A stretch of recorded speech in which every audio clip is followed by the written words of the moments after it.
The end of the age has arrived, bringing with it a pervasive deception operating from within the very institutions meant to guard against it, the modern church.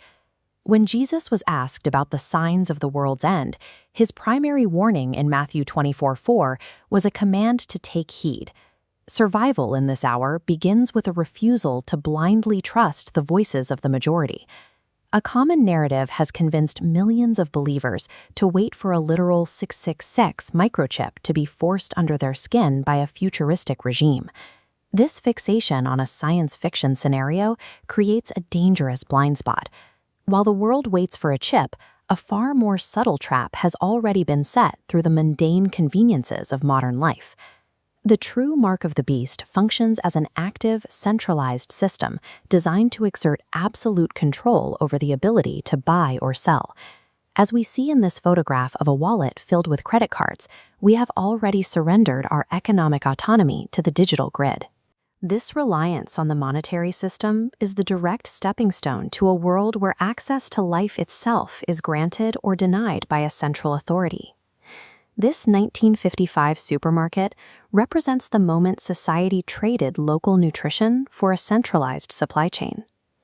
By flooding the human diet with synthetic additives and GMOs, the system introduces toxins that the body cannot naturally process, creating a biological baseline of chronic illness that requires constant pharmaceutical intervention to manage.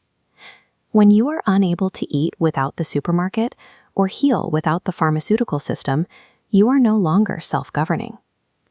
Eventually, the price of physical survival in this economy will be the total surrender of your faith. To survive this era, we have to dismantle the myth of the beast's absolute power. True believers have been conditioned to view the Antichrist with a paralyzing sense of dread. In reality, the beast is merely an actor, bound to a divine script.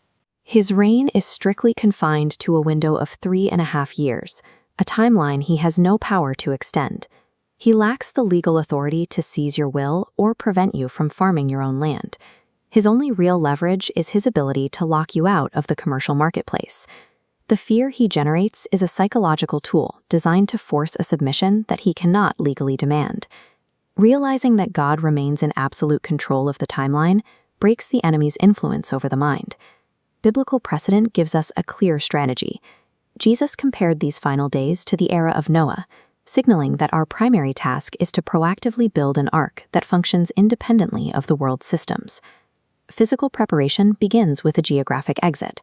Cities are the primary hubs of centralized control. Survival requires moving to rural land where you can exist outside the immediate reach of the grid. Once you have land, you must achieve total food independence. This means mastering the cycles of agriculture and stockpiling enough essential calories to sustain your family for the duration of the tribulation. Securing an independent water supply is just as critical. Digging wells and mastering natural filtration techniques ensure that your survival is never dependent on a municipal tap. Finally, we must reclaim our health from Babylonian medicine. By turning back to natural, God-given plants and herbs, you sever the biological leash that keeps the masses tethered to the system's pharmacies. Total self-sufficiency neutralizes the beast's ultimate weapon.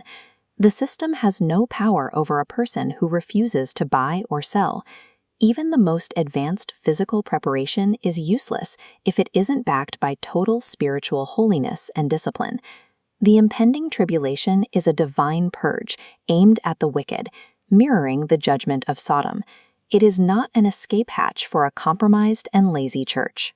False grace doctrines have conditioned many to live in sin while expecting divine protection. These religious systems act as a cover for a lifestyle that remains deeply entwined with the world's corruption.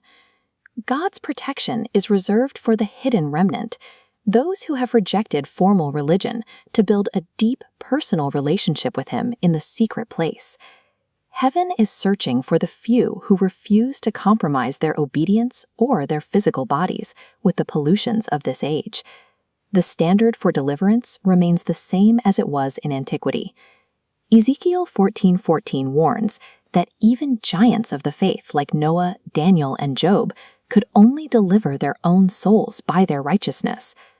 Look at how the book of Job identifies the man. He was perfect and upright, one who feared God and eschewed evil. This level of spiritual integrity is the exact posture required to withstand what is coming. Detach from the world's systems now. Purify your lifestyle, build your physical and spiritual ark, and secure your place with God before the opportunity for preparation is gone.